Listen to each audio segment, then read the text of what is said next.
Welcome to the Sleepy Historian, where boring history, storytelling, and ambient sounds, and the gentle rhythms of the past lull you into rest.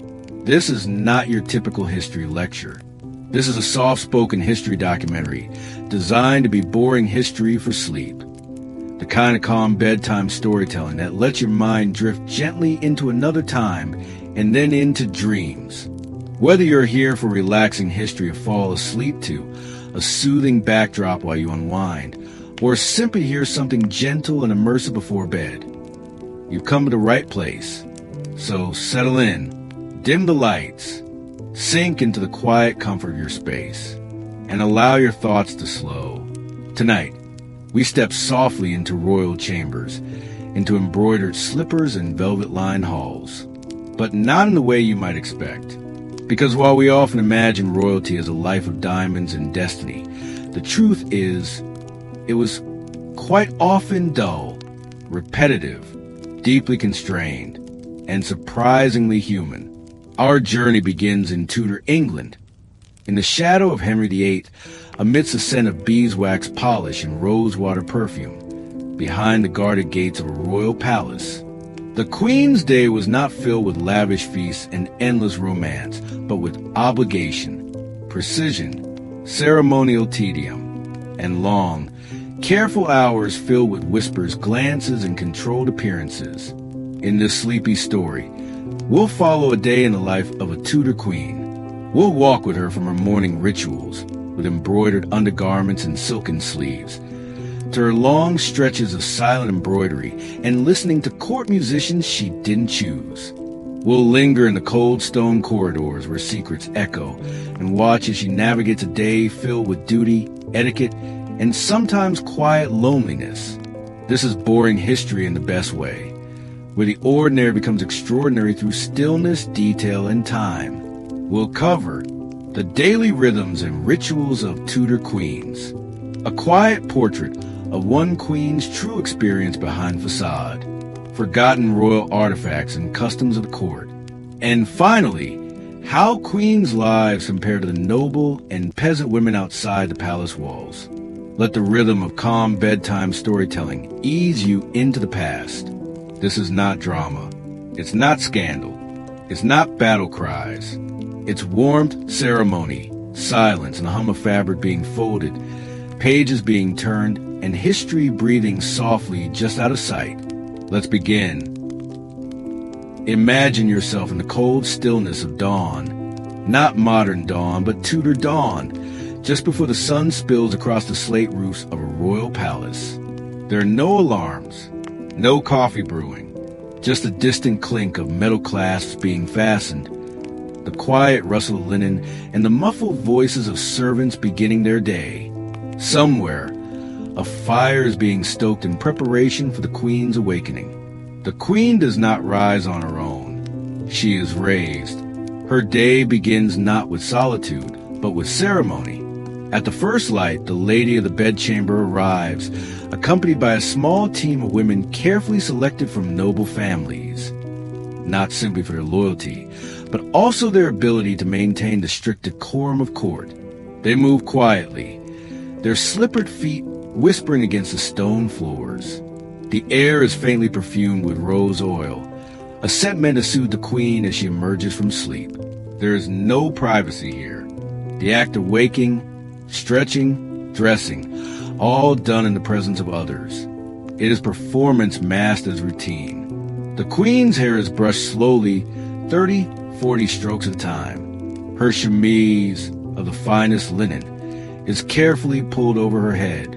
Her stays are laced, not tightly, but securely. The formality of structure, not the pain of fashion. Every layer has its meaning. First a kirtle, often quilted or padded for warmth. Then the gown, stiffened with farthingale hoops or boning, embroidered with tiny pearls or golden thread. And finally, the overgown, rich velvet, sometimes fur-lined, with sleeves so heavy they pull gently at her shoulders. Jewels are not chosen for vanity. They are symbolic. Sapphires for purity, rubies for passion, pearls for innocence. Even her shoes, often hidden beneath layers of fabric, are padded and lined, delicately hand-sewn by artisans who will never see her wear them. Breakfast is light and ceremonial. A small tray is brought to her, perhaps warm ale, a poached egg, soft bread with honey or preserves. She eats in silence, with her attendant standing nearby, not out of rudeness, but respect. Speaking before the Queen does is a breach of protocol. Outside, the palace is waking. Courtiers begin moving through the halls. Pages polish silver. Kitchens clatter to life. But here, inside the Queen's chamber, everything remains slow, hushed, deliberate. She will sit for a moment longer. A short prayer may be read aloud, often by a chaplain who enters, bows, and leaves again without a word. Or perhaps a musician will strum a quiet lute, the same melody she heard yesterday and the day before. It is not joyless.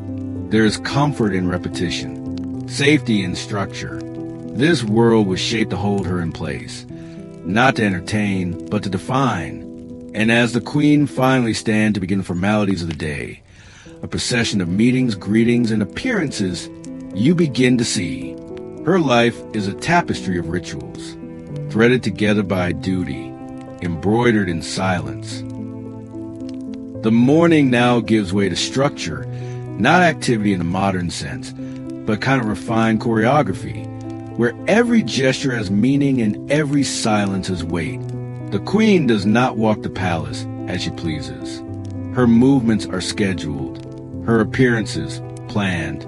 She will be seen only when she is meant to be seen, and never by chance. A lady-in-waiting enters with the day roll, a document outlining every visitor, request, ceremony, and presentation that awaits. She reads it softly, as the Queen listens while gazing out a narrow window, watching as the morning fog lifts from the garden hedges. Shortly after, it begins. First, a formal appearance in the Great Hall, not to speak, not to command, but simply to exist in view, to be seen, to represent continuity, grace, lineage, a living symbol of power that is always watched but rarely heard. You might imagine this as a scene of grandeur, but it is curiously quiet. The courtiers bow. The Queen acknowledges them with the faintest nod. A rustle of velvet skirts follows her through the chamber. There are no hearty greetings, no spontaneous laughs, no interruptions. This is a space where silence speaks louder than words. Now come the audiences, small groups of nobles, petitioners, diplomats. Most are there for show. A few truly matter. And among them, the Queen must discern what is spoken plainly and what is hidden between the lines. She listens. She gives brief, considered answers. Often, her words are chosen in advance by scribes and advisors. To speak too freely is to invite misstep. There may be a letter from a foreign court, brought in a velvet pouch, read aloud by a steward, sealed again, and tucked into a carved box for further discussion. Perhaps an ambassador delivers a gilded token, a gift that carries quiet political weight. It is a performance, but not a deceit, rather of containment. The Queen is not allowed to feel. She is allowed to behave. And all the while, she sits upon a throne not meant for comfort, beneath a canopy not meant for shade, before a crowd not meant for joy. After this, there may be a walk through the gardens, but not alone, always attended, always watched. You can imagine the weight of silence between her and the other noble women. Light words spoken, of fabric, of weather, of the latest poems circulating among the court, but never of longing, never of boredom, never of self. And then more appearances, more sitting, more nodding, perhaps reviewing an embroidery sampler or watching a slow-moving performance by young musicians from a local parish. Even these diversions are part of the schedule, and none are chosen by her. If she smiles, it is graceful. If she sighs, it is silent. This part of the day stretches endlessly. Time moves strangely in a palace. Every moment is dressed in gold, but wrapped in protocol. Even meals, though elaborate, are ritual. She does not eat alone. The queen dines with select companions, served in courses dictated by the hour, by season, and by rank. She will take measured bites, sip slowly. Her appetite is secondary to her image, and throughout it all, she is still being observed by servants, by advisors, by foreign eyes and future rumors. You may think at first that it will be thrilling to be queen, but imagine living every moment as a role, never quite as yourself. Not tragic, not cruel, just endlessly structured. And as the afternoon shadows begin to stretch across the stone tiles, the queen returns to her chamber, not for rest, but for the next ritual, still composed, still watched, still alone. The court grows quieter as the sun passes its height. The sounds of bustling attendants fade into the soft scuff of slippers and distant creaks of timber beams settling in the heat. This is a queen's private time, at least in theory, but even solitude for her is ceremonial. She returns to her chamber. The hearth has been restoked. Cushions have been fluffed. A tray of ink pots and parchment waits by the writing desk.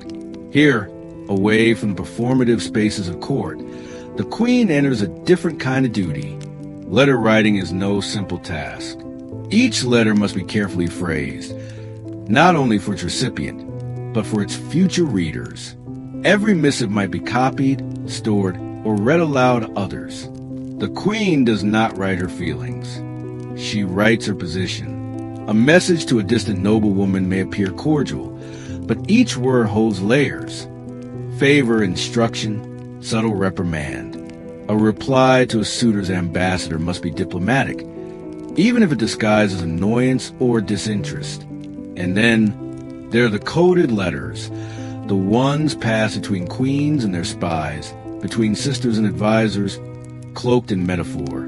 These she may write with a trusted confidant nearby, a woman who knows when to stay silent and when to feign ignorance. Still, now and then, a sliver of truth escapes, in a turn of phrase, in a lingering stroke of the quill. These are only true glimpses of personal expression. Once the letters are sealed with wax, a maid collects them. They will be delivered under guard, but slowly. Travel takes days, sometimes weeks. In the meantime, the queen waits, outwardly serene, inwardly calculating.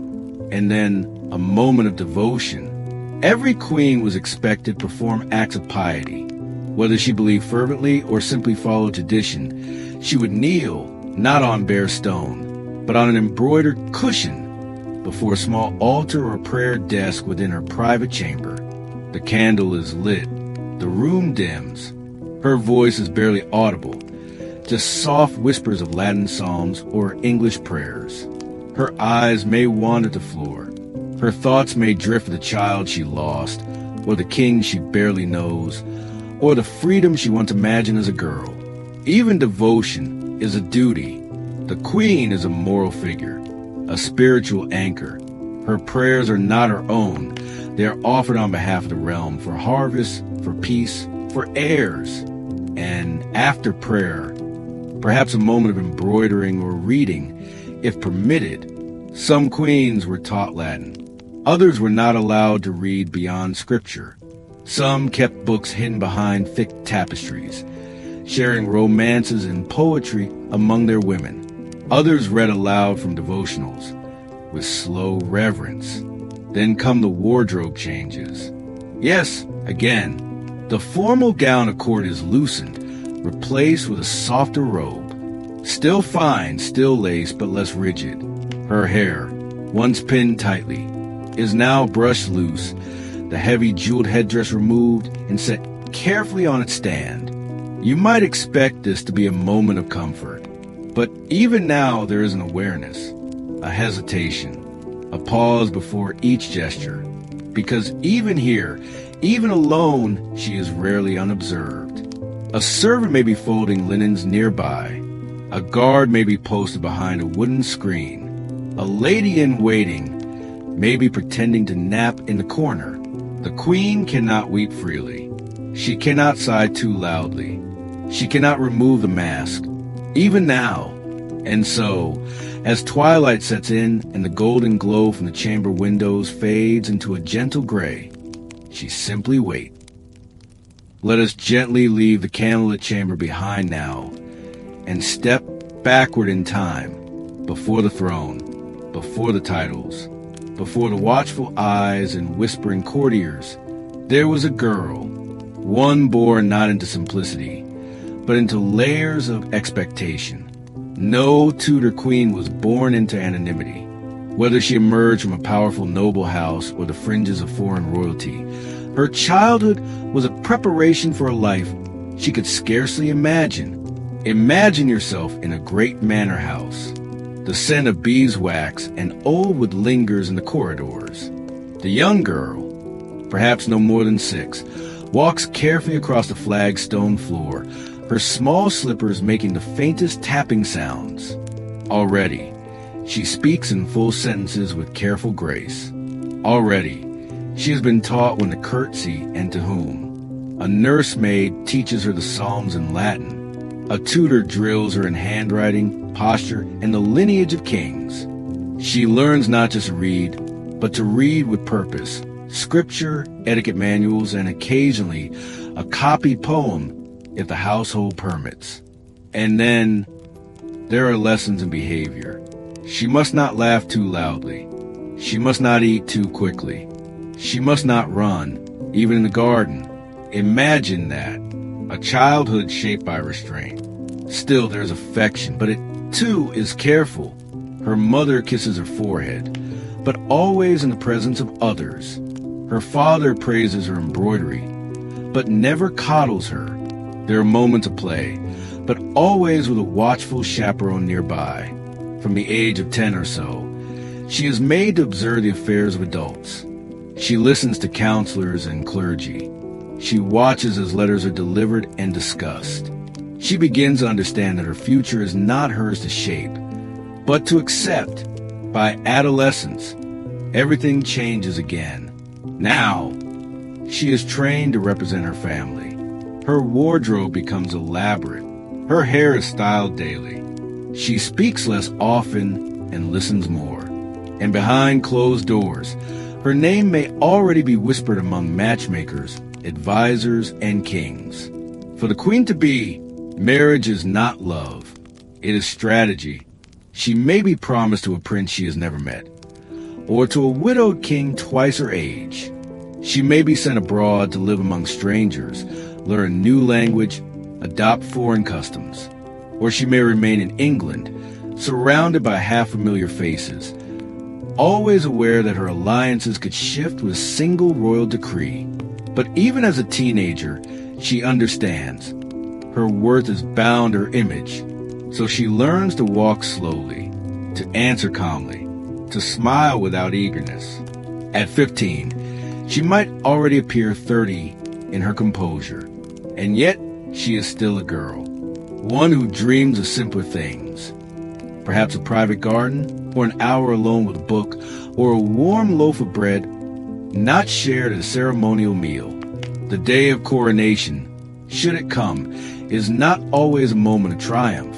It may follow tragedy. A queen may rise after the death of a sister, or the exile of a predecessor, or the failure of a rebellion. She may be beloved by some and despised by others before ever taking her seat on the throne. And yet she walks forward, not with joy, not with pride, but with the soft, measured grace she has practiced since her first curtsy as a child. The crown is placed upon her head, heavy, ornate, never truly comfortable. And in that moment, she ceases to be a daughter. She becomes symbol, figure, and prisoner of ceremony, all at once. Not quite herself anymore, and never quite alone again. By now, she wears a crown, but it is not made of gold alone. It is forged of alliances, of suspicion, of careful balance. For a Tudor queen, Power is not only what one commands, but what one quietly endures. The queen is not a ruler, not in name. The king signs the orders. The council makes the laws.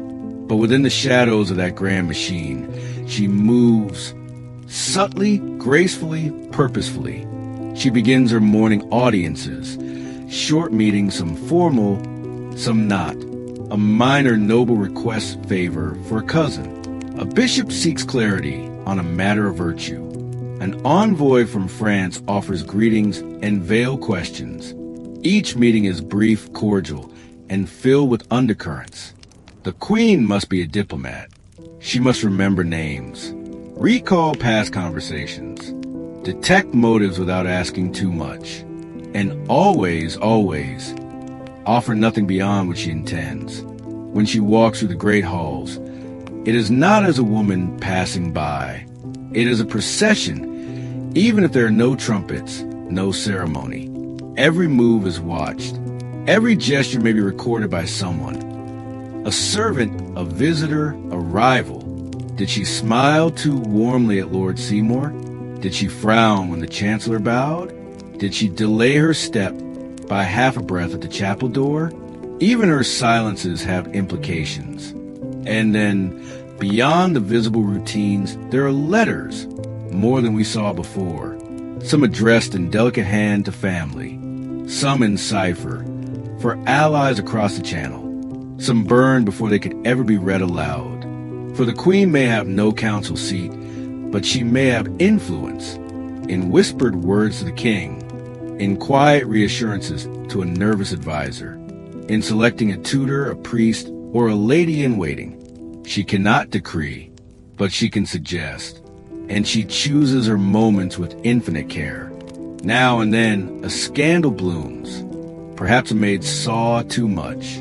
Perhaps a courtier spoke too freely after wine. Perhaps a letter fell into the wrong hands. The queen does not storm. She does not accuse. Instead, she waits. She listens. She lets others talk. Then she acts, not with punishments, but with replacements. A lady-in-waiting is suddenly reassigned. A favored servant is promoted. A controversial visitor is sent back to his estate for rest. No one speaks of it openly, but the message is clear.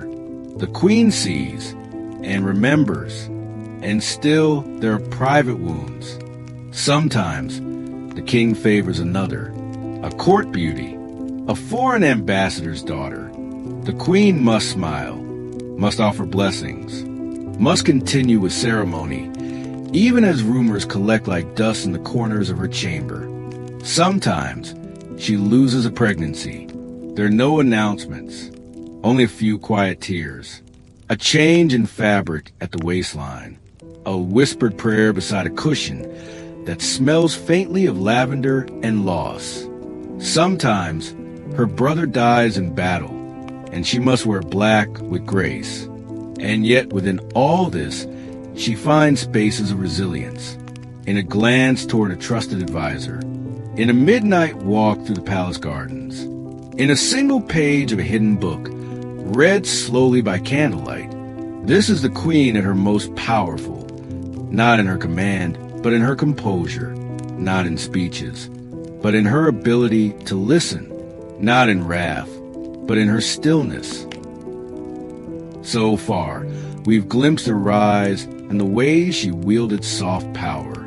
Now, let's retreat deeper, beyond the throne room, past the guarded corridors, into her private world. Because even for a queen, there was a world behind the curtain, a space where rituals of state gave way to rituals of self, where her duties did not vanish, but changed their form. It begins with dressing, not a casual act, not a matter of preference, but a daily ceremony, attended by a small group of ladies-in-waiting, each with a precise role. One lifts the linen shift, one fastens the stays, one arranges the gown, one selects the appropriate jewelry, modest or lavish, depending on the hour. There are no mirrors. Her face, her posture, Her entire presence must be arranged by memory, guidance, and the watchful gaze of others. The fabrics are thick, heavy brocade, layered velvet, embroidered silk. Everything binds, everything shapes, and yet she wears it all with practiced serenity. Once dressed, she sits for morning devotionals. A psalter open before her. A candle flickers, casting warm light on the page. Her voice is low, nearly inaudible, a murmur of Latin verse. Then comes a small council, not of governance, but of domestic affairs, which guests will be invited to dine. What arrangements are required for the evening chamber music? Has the tapestry from Bruges arrived for the winter room? These details matter, for the Queen's household reflects the realm. Clean floors, polite servants, fresh linens, they are symbols just as much as seals and scepters. And when court is not in session, when the king is away, or matters of state lie quiet, a quieter life unfolds.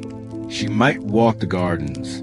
Imagine her there, under a high Tudor arch, stepping lightly between herb beds and rose bushes. The scent of thyme and crushed sage hangs in the air. Her fingers trail along the stone edge of a sundial. Or she might spend the afternoon embroidering, not just as pastime, but performance, a skill expected, a symbol of virtue, threading scenes of saints, flowers, and allegorical animals. Sometimes she reads, but never aloud. A woman reading alone is considered private, even rebellious. She may choose a collection of poetry, a treatise on herbal medicine, a devotional tract, and sometimes a forbidden text hidden within a permitted cover. She writes letters, many, to her family, to foreign queens, to abbots, bishops, orphan cousins, widowed friends. Letters filled with formal phrases, but buried between the lines. Hints of weariness, glimpses of wit, signs of affection carefully veiled. And in the evening, there may be music, a lute plucked softly, a court singer offering gentle songs in French or Italian. She listens, not for performance, but for peace, for the rhythms of melody that remind her of childhood or long-lost summers, or simply the passing of time. Or there may be nothing, just silence. She may sit beside a window, one pane slightly open, letting in the cool night air, the flicker of a distant torch outside, the scent of damp stone, her fingers resting quietly in her lap. Here, in the stillness, she is not a queen, not a symbol, not a wife, not a figurehead. She is simply a woman, alone with her thoughts, worn with ceremony, draped in silence, still, and then footsteps, a knock. The day resumes. Now, let us quietly open a different kind of door, not at chambers or corridors, but to the symbolic world of a Tudor queen, a world stitched with signs, draped in metaphor, and written in language not always meant to be read. Because the world of the court was not only about what was said, but what was hinted at, embroidered, painted, and inscribed in silence. Imagine entering the Queen's private chapel. At first glance, it is a place of worship. But look closer. The pattern on the kneeling cushion? A vine of red and white roses. York and Lancaster, symbolizing unity. The stained glass in the apse? A pelican pricking its own breast. An ancient emblem of sacrifice, long associated with Christ and maternal devotion. Even her Book of Hours, the small prayer book she carries, is filled with more than scripture. Margins edged in painted ivy, small birds, a fox clutching a scroll. Every image, every initial has meaning, not always clear, not always innocent. Tudor courts love symbols. The more layered, the better. And queens, in particular, became fluent in this visual language. A swan embroidered on a sleeve was not just a swan. It meant loyalty, or sometimes silence. A bunch of grapes might suggest fertility. A unicorn, purity, or danger, depending on the pose. And then the jewels, brooches in the shape of anchors, pendants shaped like open books or golden arrows, each one carefully chosen, each one worn at just the right moment, when a visitor was watching, when a message needed to be sent. Think of a queen wearing a gold locket carved with ship in stormy seas on the day her husband departs for France, or a sapphire ring in the shape of a coiled serpent just after rumors spread of betrayal. Her choices were not ornaments. They were utterances, spoken without sound. Even her handwriting carried clues. Some queens wrote in delicate italic script, modern, elegant, continental. Others use a firmer Gothic style, echoing tradition, strength, and heritage. Occasionally, a note will be written in French or Latin, or in a cipher shared only with one other person. Love letters disguised as diplomatic memos. Political warnings veiled as spiritual advice. A queen's pen was sharp, even when dipped in ink. There were also gifts laden with meaning. A set of gloves perfumed with rose water, a sign of forgiveness. A carved comb for reconciliation. A needle case to suggest industrious virtue. And the tapestries, the tapestries, hung in private chambers, often unseen by the public, filled with mythic scenes. Diana bathing, watched from behind a tree. A lion bowing to a maiden. A unicorn slain, then reborn. These were not merely decorations, but personal mirrors. Quiet reflections of love, ambition, grief, or secret hope. Some even believed in omens. A crown that sat askew in a dream. A flickering candle extinguished at the wrong moment. A mirror that cracked without cause. Queens were not free from superstition. Many had their own talismans. Rings set with protective stones, scraps of scripture folded in pouches, charms sewn into their hems by loyal servants or old nursemaids. All part of a quiet, symbolic defense against betrayal, against illness, against loneliness. Theirs was a world where meaning lived between the lines, where nothing was said outright, but everything was understood. This world cannot be excavated with shovels, only with quiet attention, only with stillness, only with sleep-soft curiosity and the kind of listening that does not strain, but simply rests. Now that we've wandered through the symbolic language of Tudor queens, their silent expressions sewn into sleeves and carved into lockets, let us linger a little longer in the world of ritual and belief. Because while much of a queen's life was public, formal, and political, her spiritual world was something far more personal, and often much more mysterious. Imagine a small, private altar behind a velvet curtain. The queen kneels there, hands folded, eyes closed, but she is not praying with the court's chaplain or the loud Latin chants of Westminster Abbey. She is whispering her own prayers, lighting her own candles, speaking directly to saints long faded from memory. In Tudor England, faith was deeply woven into the everyday, but it was also in turmoil. The Reformation swept through, cracking open centuries of tradition, splitting allegiances, and reshaping what people believed. For queens, this meant walking a delicate line between devotion and diplomacy. Take Catherine of Aragon, fiercely Catholic, kneeling in front of a carved crucifix, whispering the rosary in Spanish beneath her breath. She carried a small bone relic said to belong to St. Agnes, hidden in a locket shaped like a heart.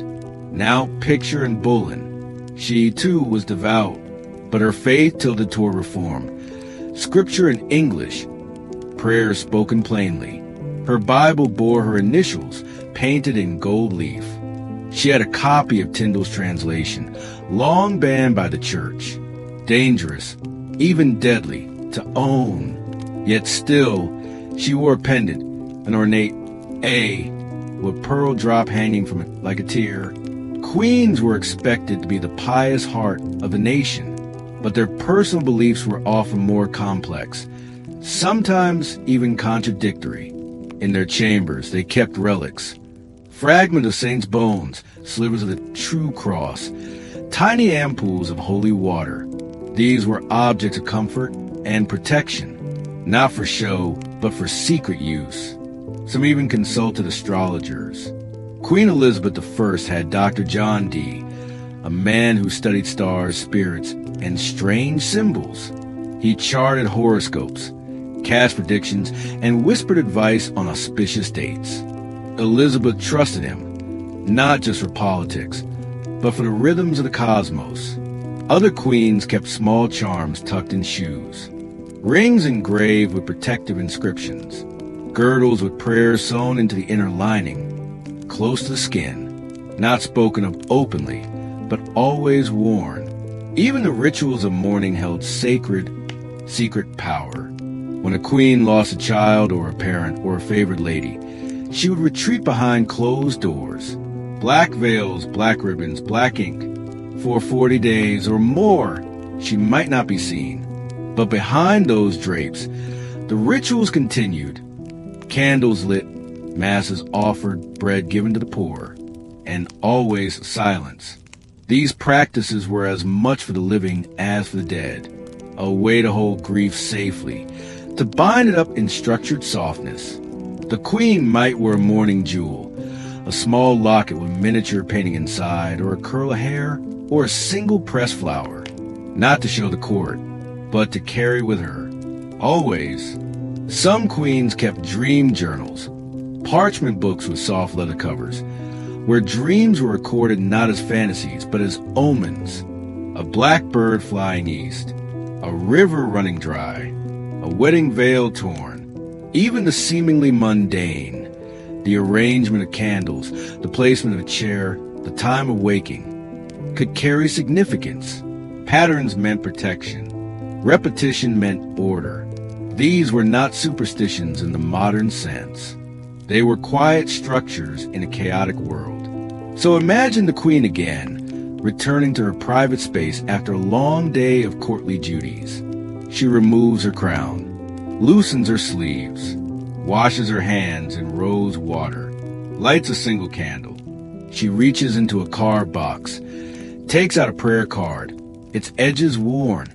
She kneels, not for the court, not for the people, but for herself, for her own soul, for her secrets, for the weight she alone carries.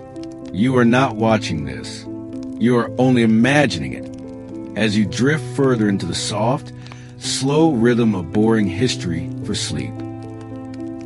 Now that we've quietly wandered through the symbols, rituals, and sacred habits of Tudor queens, let us slip gently into the final corner of this segment, into the private spaces where their most personal lives unfolded and where time itself seems to settle into dust. These were not the grand halls of state, nor the echoing galleries painted with power. These were small rooms, quiet corners, secret alcoves, rooms that smelled faintly of lavender and beeswax, or sometimes of parchment and wool, rooms with worn cushions and polished wood, and the whisper of gowns brushing the floor. Let us imagine a queen's withdrawing chamber. It is not quite a bedroom. It is not quite an office. It is a middle space, a space for thought, for writing, for listening. A low fire burns in the hearth. A cat curls in the corner. On a side table, a small mirror sits in an inlaid frame, not for vanity, but for reflection. Here, the queen might write letters, personal ones, in her own hand, to her mother, her childhood nurse, a friend sent away in marriage to France. The script is tight and slanted, the ink slightly smudged. On some pages, a drop of wax seals the paper, pressed with a ring. There might also be music in this room, a small virginal or a lute or a psaltery, delicate instruments designed for private pleasure. She may play softly to herself in the evenings, or listen while a lady-in-waiting gently plucks a tune. These were the moments when the mask of queenship loosened, when duty gave way briefly to memory. And so, in these spaces, we sometimes find the most forgotten things, A worn book with pages turned down, a small pin cushion in the shape of a bird, a bundle of dried herbs, thyme, rosemary, bay, tied in linen and tucked near the window to ward off illness and insects. Sometimes personal portraits too, not the grand oil paintings meant for display, but tiny ones, miniatures no larger than a palm, painted in enamel, worn in lockets, or folded into boxes. Often they were people loved and lost. These rooms were also places for craft. Queens embroidered, not always elaborate tapestries or state garments, but small things, handkerchiefs, altar cloths, sleeves, sometimes just as a way to pass the time. Other times, as a kind of silent prayer stitched into fabric. The queen scent would linger here, rose, violet, sometimes clove or sage.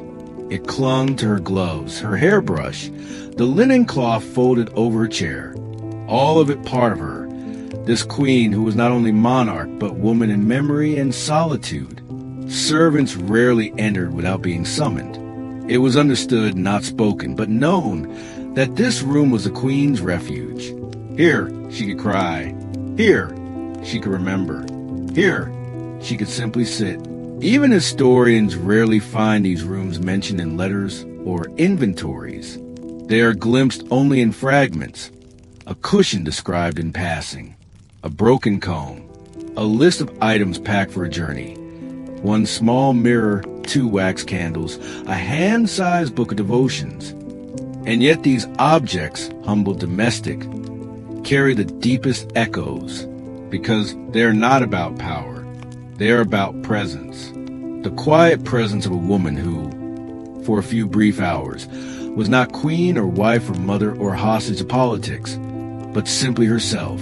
No titles, no court, just breath and time. And so when you drift asleep tonight, know that these rooms, these soft, sunlit corners of history, still live, if only in imagination. They ask nothing of you. They wait, like old friends, as we leave the private spaces of a Tudor queen and slowly return to the wider world she governed. Let us shift our view, not forward, but outward, because to truly understand a queen's world, we must contrast it with the lives of those who served her, saw her, and stood far beneath her in rank. We are entering the realm of comparisons now, a quiet study in contrast.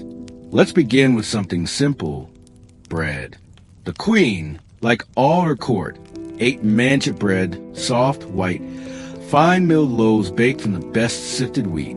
The crusts were delicate, the interior pale and fluffy. This was not everyday fare for the common folk. In contrast, the average villager in Tudor England might chew on a much darker, rougher maslin, a coarse mix of rye and wheat. It was denser, heavier, and tasted faintly of earth and grit. Sometimes, in poor harvest years, this bread was stretched with beans or ground acorns, anything to make it last. Now, let's move from the dining table to bathtub, or rather, the absence of one. A Tudor queen had access to perfumed bathing chambers, with steaming basins of rose water, clean linens, and ladies to help her bathe.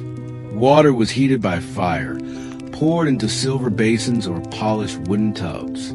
She might be gently scrubbed with cloths soaked in herbs, lavender, chamomile, or thyme. Most common people, they bathed rarely, not for lack of desire, but because of infrastructure. Heating water took time. Baths were shared. Soap was coarse, made from lye and ash. Cleanliness was a luxury, and warmth, in winter, an act of courage. Now imagine clothing. The queen's gowns, layer upon layer, were tailored to measure. Rich velvets, heavy damasks, cloth of gold, imported silks embroidered with thread spun from real silver. Her undergarments were laundered daily. Her shoes were lined with fur. Even her sleeves had separate linings, changed with the weather. And yet, those same sleeves might be touched, brushed in passing, by a servant who owned only one pair of shoes, passed down from a sibling, who washed her shift once a month. If lucky, who mended the same woolen curl again and again until the fabric thinned to threadbare transparency. Queens were not immune to hardship, but they were cushioned, literally and figuratively, from most of it. Their beds were not just larger. They were canopied, with mattresses stuffed with goose feathers and hung with velvet drapes. Their pillows were soft, their sheets smooth. Compare that to a straw-filled mattress shared by a farmer's entire family, or a servant sleeping in the kitchen near the embers. In medicine, too, the divide was stark. Queens had physicians, men trained, often inconsistently, in Galenic theory, astrology, and humoral balance. They had access to imported remedies, ground pearls, powdered unicorn horn, often just narwhal tusk, rose syrup, and cinnamon oil. The poor relied on local herbalists, midwives, and folklore. Treatments involved mashed onions for infection, or cold river stones to reduce swelling. The queen might sip warmed wine infused with cloves. A villager might chew tree bark. Even in language, the differences were clear. The queen might speak Latin, French, and courtly English, a cultivated dialect shaped by diplomacy and poetry. The villager spoke a rougher, earthier English, filled with local idioms, harsh consonants, and words that rarely appeared in scroll or sermon. They lived in different worlds, even if separated by only a few fields or walls. And yet, here's the quiet truth. Many queens remembered those fields. Some had come from them, and Bullen was raised in relative comfort. But her roots were not royal. Elizabeth Woodville, wife of Edward IV, had once stood barefoot in the woods as a commoner's daughter. And even those born to crowns carried echoes of the outside world. They were pampered, yes, but not always protected. The court was a place of luxury, but also surveillance, pressure, and expectation. Their privileges did not guarantee joy. So as you settle into your own soft bed tonight, consider this. You likely sleep warmer than a Tudor farmer, cleaner than a Tudor servant, and perhaps, freer than a Tudor queen, because while she had gold and pearls, you may have something far rarer in her world. Privacy, peace, and the freedom to close your eyes without the weight of a realm on your shoulders. And that, dear listener, is the kind of contrast that only boring history for sleep can gently uncover. Now that we compared the daily comforts of Tudor queens with those of commoners, let us turn our gaze even further back, to the beginning of their lives, to the childhood of queens. Because royalty, even as infants, were raised in worlds entirely different from the ones you and I know. Not simply in luxury, but in expectation, ritual, and distance, from parents, from peers, and often from tenderness. Imagine, if you will, the earliest memories of a Tudor queen, not of toys or playgrounds, but being swaddled in brocade, of nurses whispering in Latin, of meals eaten in silence, of lessons begun before the mind could grasp their meaning. A royal child's life was carefully orchestrated. She would not have woken to her mother's arms.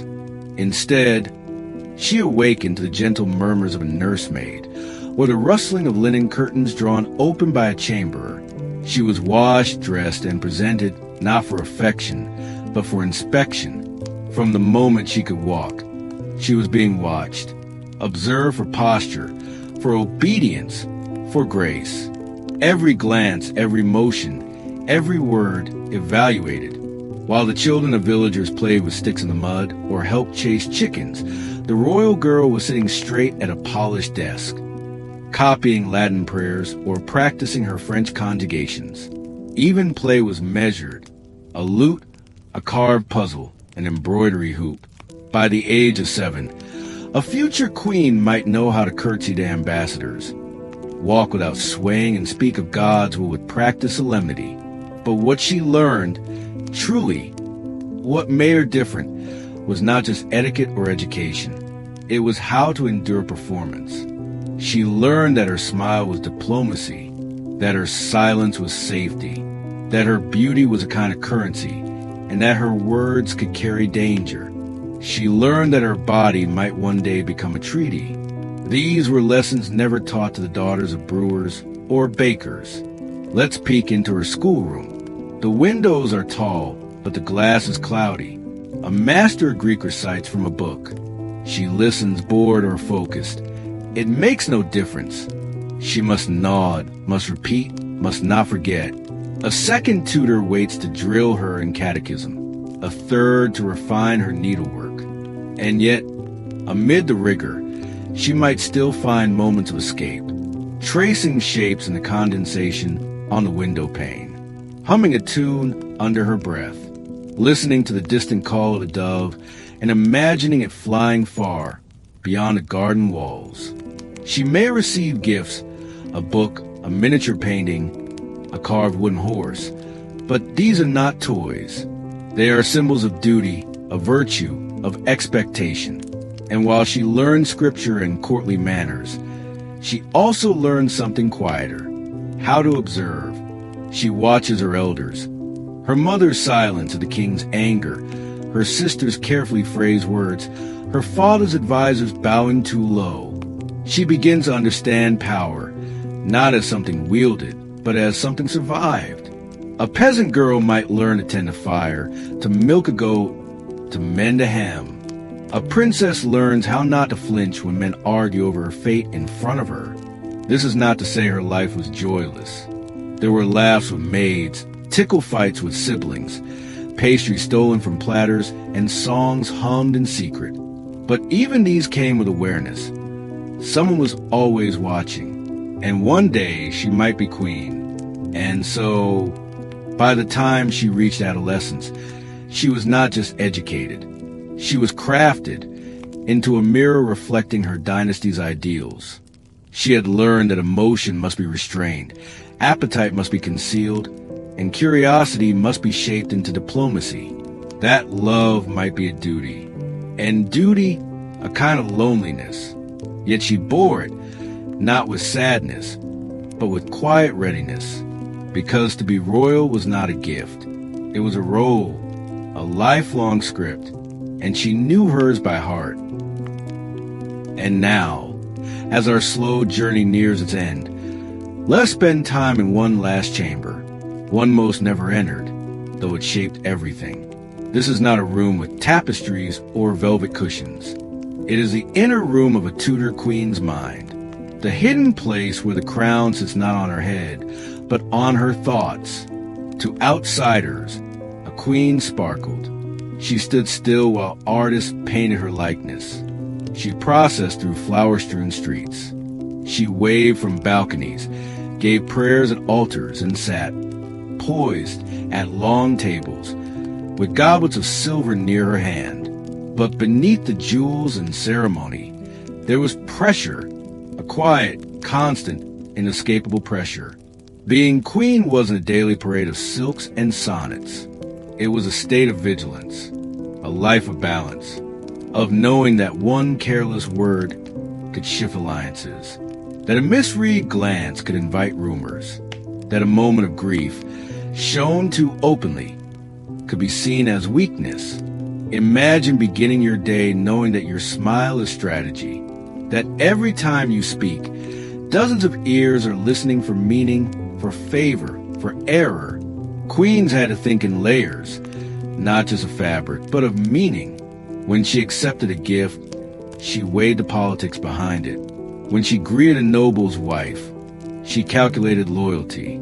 Even when she chose a color to wear, it was considered blue for virtue, red for power, black for dignity, white for piety. It might seem a life of control, but in truth, it was often a life of constraint. The queen did not own herself, not entirely. Her schedule was managed by courtiers. Her pregnancies were observed by midwives and noble women. Her meals were selected, tasted, approved. Even her words in public might be written for her by someone else. She lived surrounded, but often lonely. Even her ladies in waiting, her closest companions, were not equals. They were eyes and ears for their families. They laughed with her, but also reported her moods to others. Trust was never unbroken. Affection was always calculated. Even love, if she found it, was not hers to declare. Some queens had affection in their marriages. Others did not. Some were political pawns. Some were replaced, betrayed, or executed. Even in peace, she lived in the shadow of court politics, a game played mostly by men. So why did she endure it? Because there was something else within the queen, something forged in the long hours of girlhood training, the silence of embroidered afternoons, the stillness of state ceremonies. There was discipline, a kind of resilience that doesn't shout or shine, but simply endures. She knew the price of her crown, and she wore it anyway. Let's imagine one final scene. It is late. The queen is alone in her chamber. The torches have been extinguished one by one. A single candle flickers on a table beside her. Her wig has been removed, her heavy sleeves untied. The air is still. She is not performing now. No audience, no mirror, no scroll to sign, no smile to fake. And perhaps, just perhaps, she lets her shoulders slump. She sighs, not dramatically, just softly, not from sorrow, but from the weight of being seen for so long. In this moment, she is not a monarch. She is simply tired, and in that tiredness, she is human. And it is here, dear listener, that we quietly leave her, not as a symbol, not as a sovereign, but as a woman with burdens we may never fully understand. And as your eyes grow heavy and your thoughts begin to drift, remember, even the most adorned lives are full of silence, routine, uncertainty, and longing. Even queen. And so, dear listener, we've reached the end of this slow, candlelit walk through boring history for sleep. Through shadowed corridors and sunlit courtyards, we wandered alongside a Tudor queen. Not the one on coins or in paintings, but the quieter version. The one who lived her life not only for her people, but for a role she never asked for. The one who stood still so history could watch her move. You've now glimpsed not just her rituals and riches, but her silences, her childhood, her careful words and practiced smiles, her loneliness, and perhaps, if your eyes are heavy now, her hidden humanity has gently followed you into dreams. At Sleepy Historian, we believe that the past isn't always loud. Sometimes, the quietest corners of time hold the softest truths. And here in this space, we celebrate those truths. We offer you soft-spoken history documentaries, bedtime relaxation, and gentle, ambient storytelling. A place where facts drift by like clouds, where archaeology, ritual, and culture are whispered, not shouted, where falling asleep to boring history is not just welcome, it's the whole point. As your breath slows, as your thoughts loosen their grip, remember, royalty, even in all its grandeur, still new routine, still new repetition, still new uncertainty and waiting in the quiet ache of responsibility. The Tudor queen you met tonight was many things, noble, studied, poised. But she was also tired, sometimes, and thoughtful, and human, just like you. So let the weight of the crown dissolve with the ticking of the clock. Let the gold of her gown blur into the haze behind your eyelids. And let yourself rest, knowing that even the most revered figures in history eventually laid down their heads. You listen to the Sleepy Historian, where the past hums gently in your ears, lulling you not with battles or kings, but with patterns, footsteps, flickering torches, and softly spoken stories. Good night, dreamer of the distant past. Sleep well,